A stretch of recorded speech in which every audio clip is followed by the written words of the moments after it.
No matter how I look right now, I'm extremely on a downward spiral personally.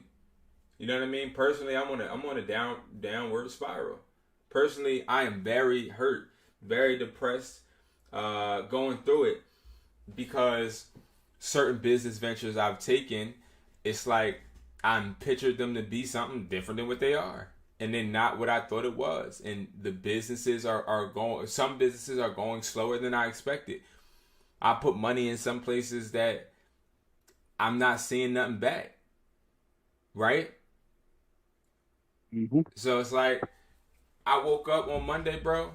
No, on Sunday, cleaned my house, cleaned my room, cleaned my car out. I did the small things to try and get me better. And then you wanna know what I did? I started to actually try to get out there and try to create the content that would make my businesses better. You know what I mean? To fix my problem.